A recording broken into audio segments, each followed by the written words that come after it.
Welcome back to the Deep Dive, where we plunge into your sources, extracting those essential nuggets of knowledge and insight you need to truly be well-informed. Glad to be diving in again.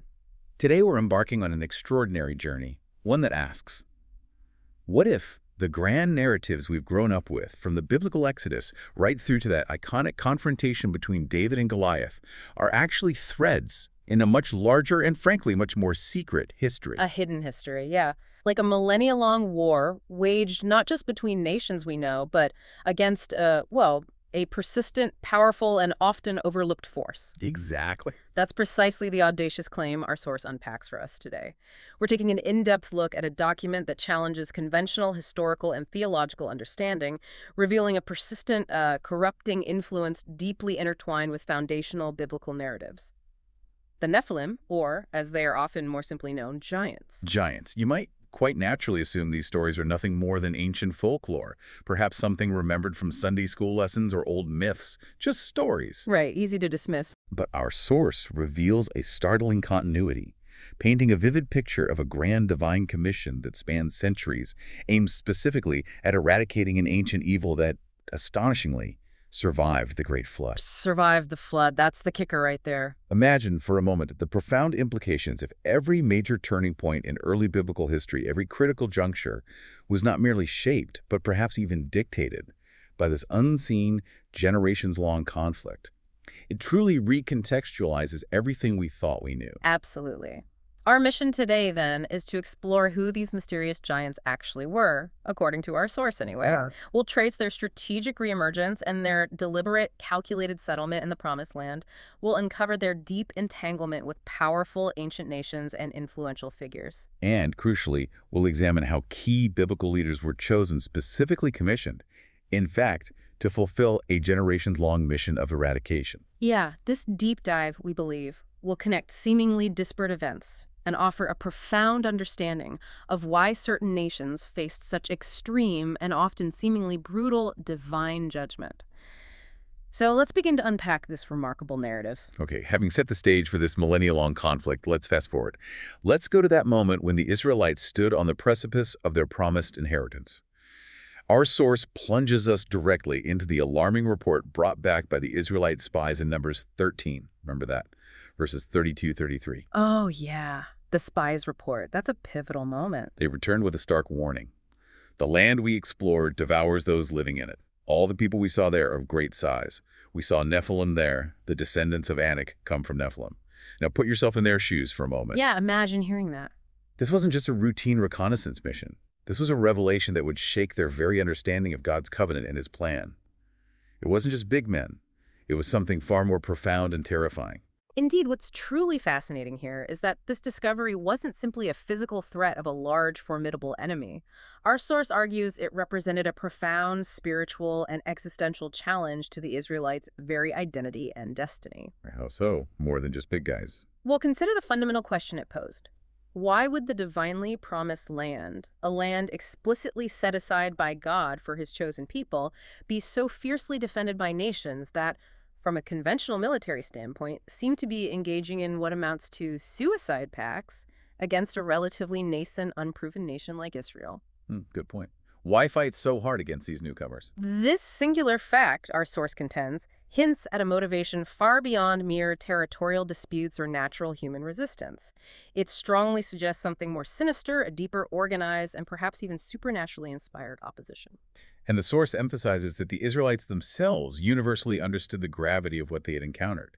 They recognized these post-Diluvian giants, specifically identified as Anakites and Rephaites, as direct descendants of the antediluvian Nephilim. The original Nephilim. The very beings whose vile corruption and pervasive violence brought about the Great Flood. Right. So this immediately raises a critical, unsettling question. How did this ancient evil, this corrupted lineage, survive a cataclysmic event designed explicitly to cleanse the entire earth? Yeah, how did they survive? And why, of all possible places, was it precisely in the Promised Land, the very heart of God's redemptive plan? Our source suggests this wasn't accidental. It points to a deliberate, strategic continuity of an ancient enemy, a spiritual adversary persisting through time. And the names themselves are revealing, aren't they? The very nomenclature offers crucial insights into this profound understanding. The name Anak, for instance, translates quite literally to a giant, or more evocatively, a long-necked giant, which immediately brings to mind an imposing physical stature, almost like a towering, unnatural presence. Long-necked, that's specific. It is. Meanwhile, Rephaim carries a dual meaning. It can refer to spirits of the deceased or giant aborigines. Spirits of the deceased, What? that's eerie. This dual translation is significant because it suggests not only their terrifying physical presence, but also, according to our source, a potential non-human, possibly pre-existing or even spectral origin that predates Noah's lineage. They weren't merely big humans, they carried a different, ancient, and perhaps even a profoundly corrupted pre-human essence. Our source also highlights a perplexing disconnect that, it argues, modern archaeological and scientific scholarship often overlooks. It adamantly states that archaeological discoveries, quote, resolutely support the claim of giants in the biblical lands being tall and fair-skinned. Tall and fair-skinned. Interesting detail. Yet it observes that secular science unaccountably disregards these claims. This raises an important question for all of us about how we interpret historical and archaeological data, particularly when it directly challenges established conventional narratives. Are we filtering things out? Exactly. Are we, in our modern academic frameworks, inadvertently filtering out information that doesn't comfortably fit our preconceived notions of history or human development? The source suggests a potential bias against evidence that points to the extraordinary. It's a fair question. So imagine, if you will, being part of that ancient Israelite assembly. You are a people promised a sacred land, a divine inheritance, a place of peace and blessing. The land of milk and honey. Right. Yet when you finally arrive, you discover it's not empty, nor merely inhabited by hostile human tribes. Instead, it's occupied by the direct descendants of the world's most ancient and destructive evil, beings whose very existence, according to the source, embodied the corruption that brought about a global cataclysm. So this wasn't just a military campaign ahead. No. This was the daunting spiritual, physical, and psychological challenge Israel faced from the outset, a true test of their faith and resolve against an enemy that, by all rational accounts, should have been utterly destroyed and left no trace. That's a powerful assertion. But, okay, for some listeners, the idea that these post-flood giants were direct descendants of the pre-flood Nephilim might be a radical one. How does our source support that universal understanding among the Israelites and this idea of deliberate settlement? It sounds almost like a conspiracy theory. Well, it's a critical point, and our source meticulously connects the dots. It argues that the Nephilim didn't just accidentally wander into the Promised Land after the flood. Like, they didn't just stumble there. Okay. Instead, our source contends, they deliberately set out in the post-Diluvian world to settle in and violate the land of the covenant in resistance to and rebellion against God, who had destroyed their rebellious ancestors. So it was intentional, a planned move. Exactly. This wasn't a haphazard post-flood migration. It was a long-term, patient strategy described as a clandestine endurance to ambush the future nation of destiny. The source posits that the surviving Nephilim, or maybe their progenitors, acted with malevolent purpose, knowing this land was destined for God's chosen. So if we connect this to the bigger picture, it becomes even more profoundly significant. God had explicitly kept the Promised Land for himself, intending to bequeath it as an exclusive inheritance to Abraham's descendants, as stated in Deuteronomy 32:8. Right. It was God's special reserve, so to speak. Our source suggests the Nephilim were surely aware of this divine decree and its immense implications. By choosing this very land as their stronghold, they were making a deliberate statement. Their objective was clear. They were effectively attempting to thwart God's plan of salvation for humankind when Israel was at her weakest point. At their most vulnerable moment, yeah. Their settlement, in this light, was not just territorial expansion. It was a direct act of spiritual defiance, a calculated invasion against God's intended inheritance for humanity. And this wasn't just a matter of a few scattered rogue giants or isolated large individuals. Our source indicates that the Nephilim, through their descendants and influence, dominated the governments of a wide array of nations occupying the covenant land. Dominated the governments? Like how? This included powerful groups like the Amalekites, Amorites, Hittites, Philistines, and Jebusites. It suggests a deeply entrenched, organized power structure. It implies that these giants, or their progeny, were not just powerful warriors, but exerted insidious influence, controlling kingships, perhaps even intermarrying into royal lines and shaping national policies from within. Wow. a deep state of giants almost. You could sort of see it that way, yeah. It points to a pervasive, unseen hand directing these ancient kingdoms.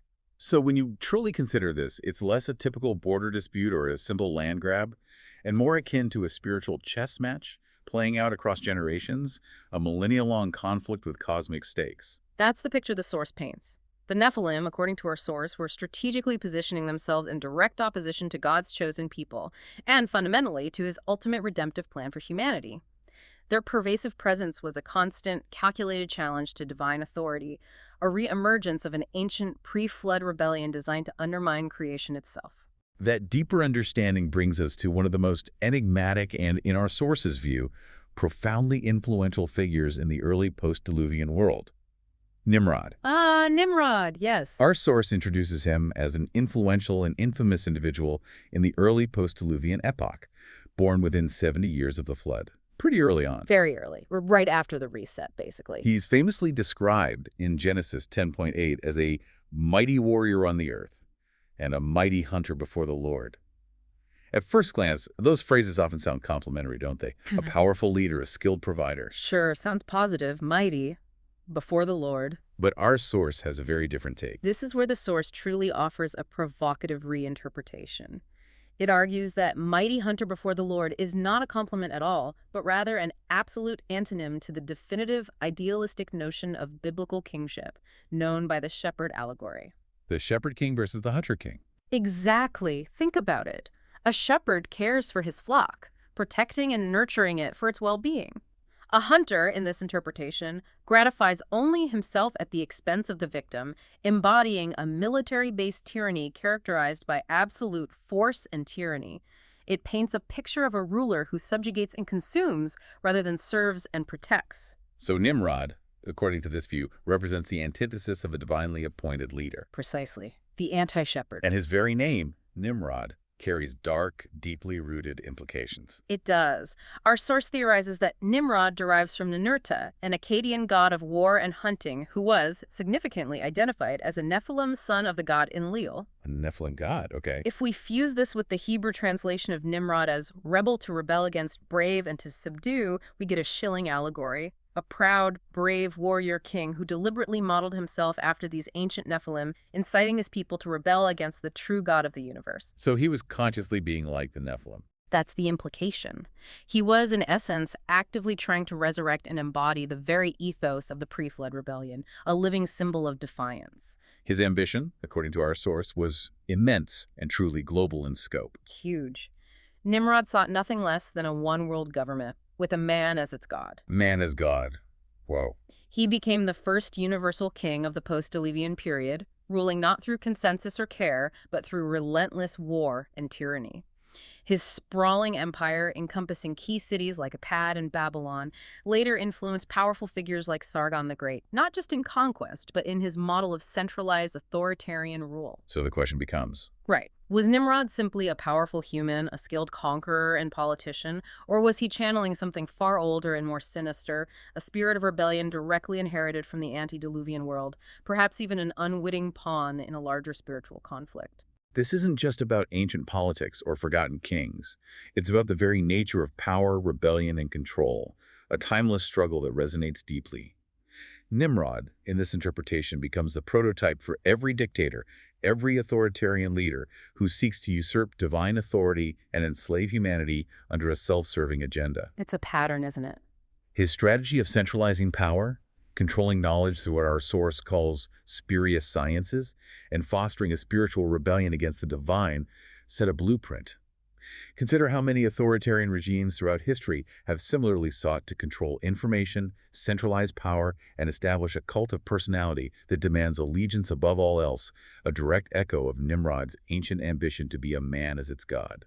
Chilling. His story, seen through this lens, is a chilling warning echoing through millennia. And that profound ambition takes us directly to the Tower of Babel, described in Genesis 11, where the people of Shinar set out to build a city with a tower that reaches to the heavens, so that we may make a name for ourselves and not be scattered over the face of the earth.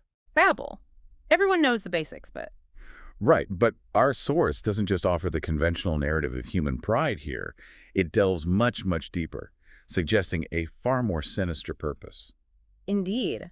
The very name Shinar, which resonates powerfully with Sumer, is interpreted by our source as suggesting a deliberate attempt to recreate the outlawed antediluvian society. Recreate the pre-flood world. That's the idea. The tower wasn't just an act of engineering hubris or a desire for fame.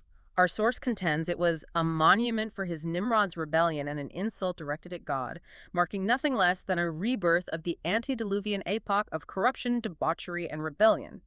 It was, in essence, a profound spiritual defiant statement, a grand gesture of turning their backs on God's judgment and seeking to reestablish the very conditions that led to the flood. And the purpose of reaching the heavens, not just height then. No, not about literal physical ascent to a divine realm. Our source argues the tower was designed as a gateway or stargate to the gods, a way for humanity to communicate with them and even to manipulate and honor the gods. A stargate. Wow. But it goes further. More provocatively, it was intended as an open invitation for the previously unimpassioned watchers to descend upon the earth, to once more take daughters of men as their wives, to once more create new Nephilim, the new man. Bring back the Watchers. Create more Nephilim. In essence, our source proposes it was a post-diluvian recreation of Mount Hermon, the very site of the original angelic transgression that led to the first Nephilim and the corruption that precipitated the Great Flood. This was a direct, brazen attempt to reestablish the corrupt angelic-human hybrid lineage and defy God's decree. What's truly remarkable here is the startling parallels found in other ancient cultures thousands of miles away, often geographically isolated from each other. Like the Aztecs. Exactly. Aztec legends, for instance, describe gigantic men building immense ziggurats, like those at Teotihuacan, specifically with the intent to transform men into gods. These accounts often culminate in a heavenly fire and the dispersal of humankind, echoing the Babel narrative. That's uncannily similar. Similarly, Armenian traditions explicitly state that Nimrod enlisted giants to build the mountain-like tower at Babel. Giants building Babel. Our source suggests this isn't mere coincidence. It points to the Nephilim not just as co-conspirators in this rebellion, but as active physical partners in this monumental, defiant project, hinting at a global, interconnected conspiracy. And there's even more. Our source identifies Nimrod as the first Masonic grandmaster for the post-Diluvian world, contending he partnered with Hermes. Hermes, like the Greek god, or Right. Thoth. The source connects him to ancient wisdom traditions, yeah. Partnered with Hermes to reactivate corrupt knowledge, what it terms the spurious sciences from Enoch's hieroglyphs. Spurious sciences, what does that mean? Occult stuff? Pretty much. This illicit forbidden knowledge, dating back, according to our source, to Cain and Tubal-Cain, implying a lineage of forbidden wisdom used for dark purposes, included occult practices, idolatry, and secret rituals for manipulating reality. Okay, so this knowledge was used to build Babel. This knowledge was then, according to the source, used to build cities and ziggurats, culminating in Babel, which is seen as the glory of the renaissance of the antediluvian sciences.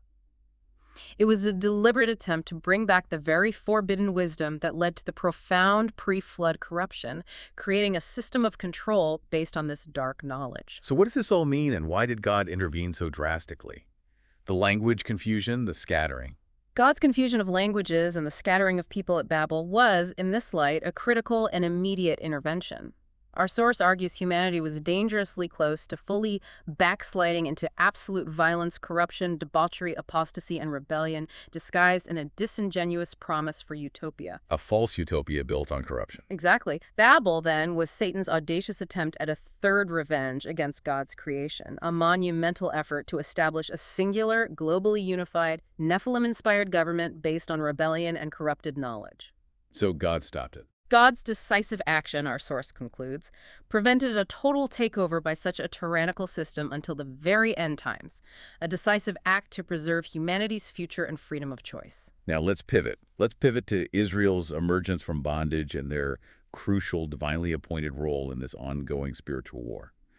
The Israelites emerged from 400 years of brutal slavery in Egypt, not as a formidable unified army, but as what our source calls a ragtag collection of slaves.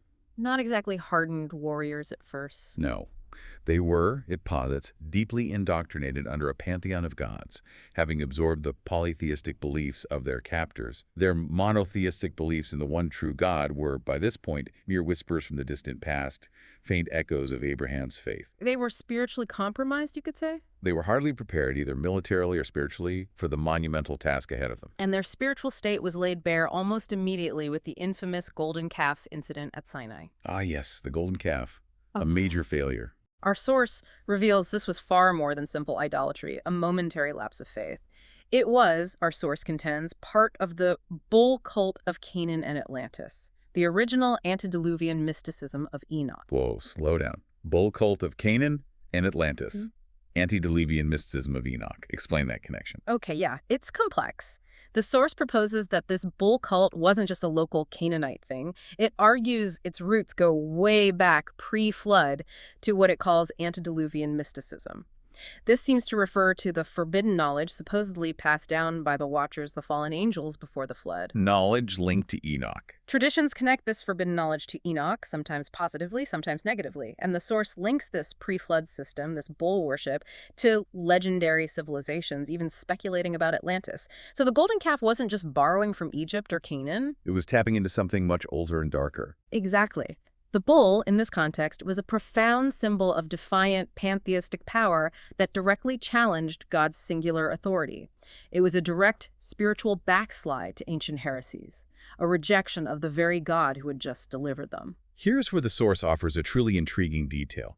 It even speculates on the unlikely source of the skill Aaron possessed to fashion that golden calf. Aaron's skill, where did that come from? It suggests it may have derived from Jethro, Moses' father-in-law, whose Canaanite background potentially links back to Tubal-Cain. Tubal-Cain again, the pre-flood metalworker. The master antediluvian metallurgist, and notably implied Nephilim from the pre-flood world, a lineage of craftsmanship often associated with forbidden knowledge. So are they saying Jethro passed on some secret ancient metalworking skill with potentially dark origins? That's the implication. It suggests a dangerous, almost insidious transmission of ancient, possibly tainted knowledge, making its way even into the closest circles of leadership within newly formed Israel.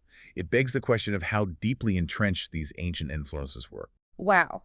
Given Israel's persistent backsliding and their profound, debilitating fear of the Nephilim-infested nations in Canaan, our source argues God almost had to rewrite history, implying a radical shift in his redemptive plan due to their failure of faith. Rewrite history? That sounds drastic. It does. The 40 years in the desert, therefore, were not merely a punishment for their disobedience.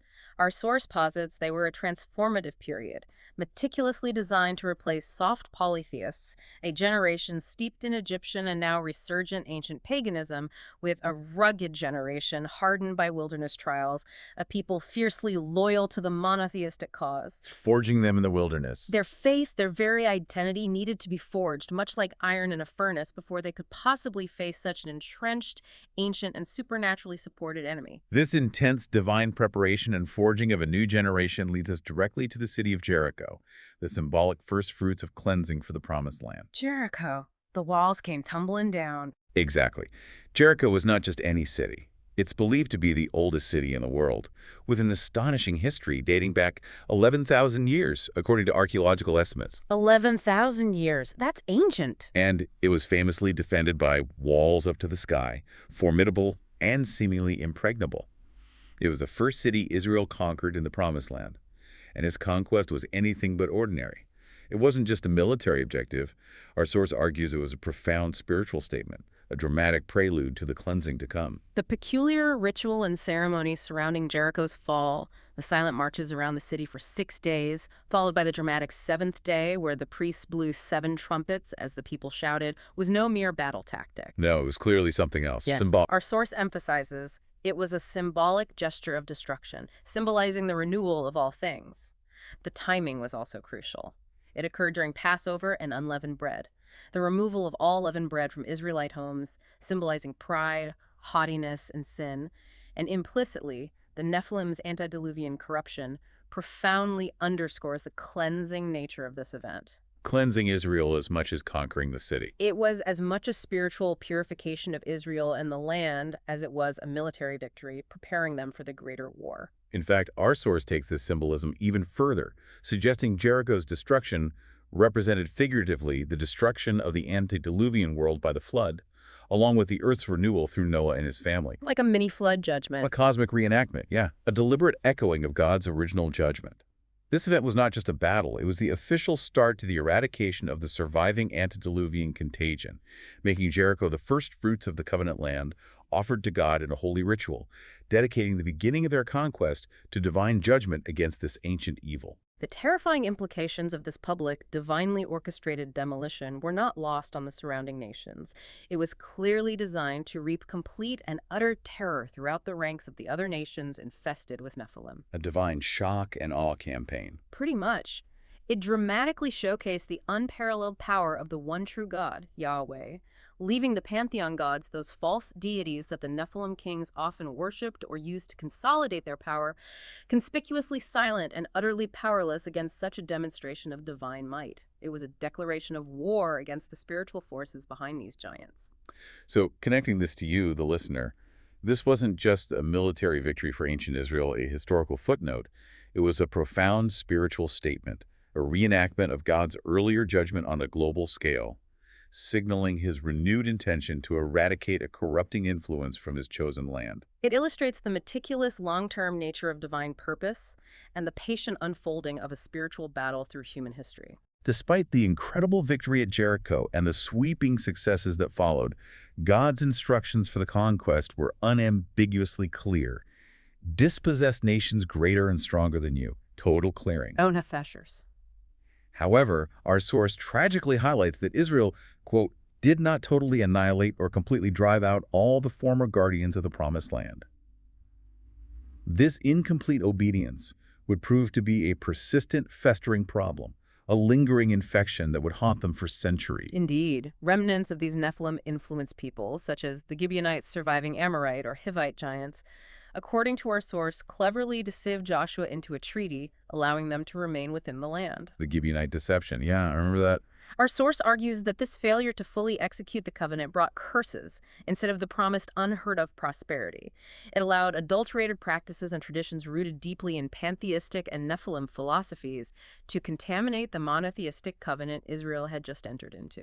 So the infection remained. The very evil they were divinely commissioned to purge was allowed to fester within their borders, undermining their spiritual purity. And the historical consequences of this incomplete obedience were devastating and far-reaching. Oh, yeah. The bull cult, which we discussed earlier in relation to the golden calf, a deeply ingrained ancient heresy, continued to plague Israel for centuries, leading them repeatedly into idolatry. Kept coming back. Ultimately, Israel's spiritual and physical weakening, directly resulting from this backsliding, led to its destruction by the Assyrians and Judah's by the Babylonians. Our source posits these were direct, divinely ordained consequences of their backslide into apostasy, a testament to the long-term catastrophic impact of incomplete obedience to a divine commission. This narrative, however, raises a vital and often troubling question for many people. Why such seemingly brutal commands for total annihilation? The hero warfare. Yeah, it's a difficult topic, but our source is very clear on this. God did not commission the Israelites to dispense the same sort of violence against the rest of the nations of the world. It wasn't a general command for genocide. No, the commission was highly specific to cleanse the holy land of the covenant from people defiled by the Nephilim, people who were terminally diseased. This was not random genocide. It was, according to our source, a generational war being waged with the Nephilim by God and his chosen people. A direct continuation of the judgment from the flood against a deeply corrupted and unredeemable lineage. So targeted, a spiritual sanitation almost. The violence was targeted, yeah. A surgical strike against a spiritual infection, not an arbitrary act against humanity in general. For you, the listener, this story offers a sobering and profound lesson that extends beyond ancient history. What happens when we leave critical tasks unfinished? Especially when those tasks involve confronting deep-seated corruption or spiritual compromise within our own lives or society. It comes back to bite you. For Israel, incomplete obedience meant that the very infected people they were meant to eradicate came back to haunt them, proving just how deeply rooted and dangerously persistent this ancient infection truly was. It was a lesson learned through centuries of struggle and hardship, demonstrating the enduring cost of compromise in the face of absolute evil. That enduring struggle brings us inevitably to King David, who would play arguably the most definitive role in this long-standing, generations-long conflict. Let's begin by examining the Amalekites, a people whose very existence, according to our source, was intrinsically linked to this ancient spiritual warfare. The Amalekites, always causing trouble. They were the first among nations to attack Israel, ambushing them when they were weary and worn out at the very beginning of the Exodus journey. Our source describes this as an utterly shocking mismatch, given Israel's vulnerable state. It was a sneak attack designed to crush a nascent nation at its most vulnerable, seemingly driven by an irrational hatred. And our source argues the root of their hatred wasn't just typical tribal animosity or a simple land dispute. No, it went deeper. If the Amalekites were simply Abrahamic descendants, they would have had nothing to fear from Israel's passage. Instead, our source makes it abundantly clear. Their hateful commitment to war stemmed from a far deeper, more ancient source. It contends that only the Nephilim and their procreators, the angels of rebellion, including demons, could have deceived and inspired so many people to challenge God and his people. It posits that the Amalekites had sworn a chilling blood covenant to eradicate Israel from the face of the earth, a vow passed down through generations, making them a unique, divinely cursed enemy. A blood covenant against Israel inspired by Nephilim. That's intense. The genealogy our source presents here is particularly unsettling and highly complex, tracing the Amalekites back to profoundly ancient and corrupted roots. It connects them to Horites, an ancient people group often described as cave dwellers or subterranean inhabitants. Horites, like hole dwellers. Kind of, yeah. And intriguingly, draws a parallel to figures like the wild, hairy giant Enkidu from Mesopotamian myths. But the most startling claim is a direct link to an antediluvian Nephilim named Amalek, whom the source identifies as the forefather of Seir. A pre-flood Nephilim named Amalek.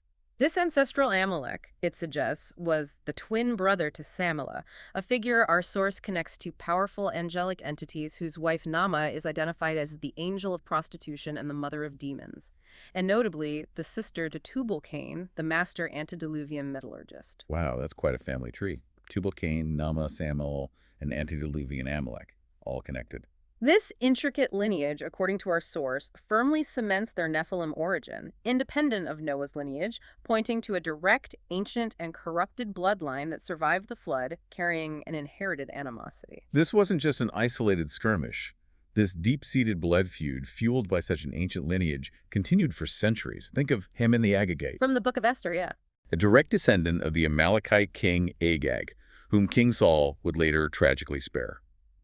Haman, centuries later, conspiratorially sought to destroy the entire Jewish remnant in Esther's time. So the hatred persisted for generations. This deep-seated, generations-long hatred was so profound, our source states it was encoded into the Amalekite DNA by virtue of its generational ferocity.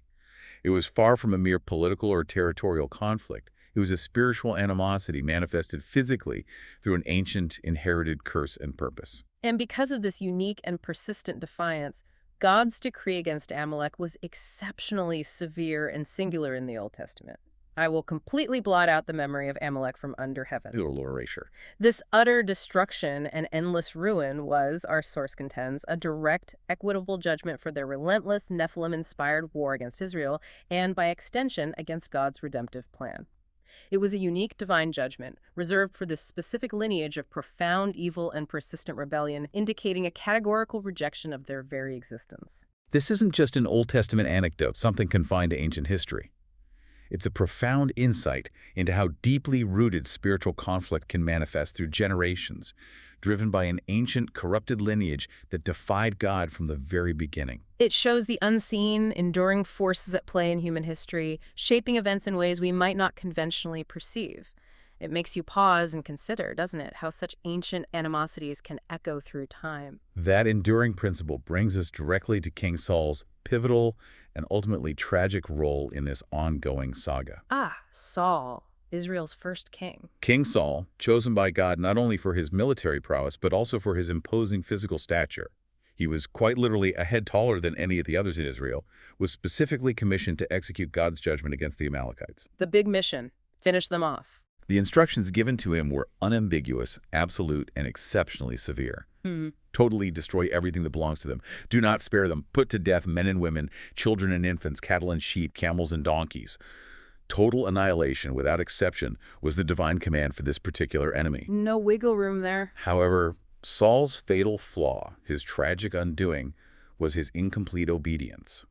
Despite the clear divine mandate, he chose to spare some of the Amalekites, including their king, Agag, in addition to the prized and valued animals. He spared Agag, the king. Why? What's truly fascinating, and deeply ironic here, is that Saul admired the tall and handsome king, Agag, who himself was, according to our source, a Nephilim king named after an antediluvian giant. He admired a Nephilim king, oh boy. Saul's partiality, his human empathy, and perhaps his admiration for a fellow impressive figure led him to directly defy a divine command concerning a deeply corrupted and divinely condemned lineage. The consequences of this seemingly limited act of disobedience were devastating and far-reaching, rippling through centuries.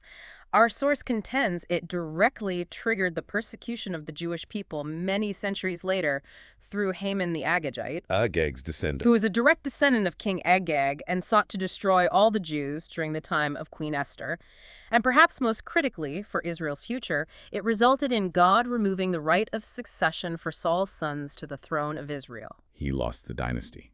The Messianic bloodline, the lineage through which the Redeemer would come, was transferred from Saul's house, from the tribe of Benjamin to the tribe of Judah, to David. There's a profound, almost poetic irony here that our source highlights.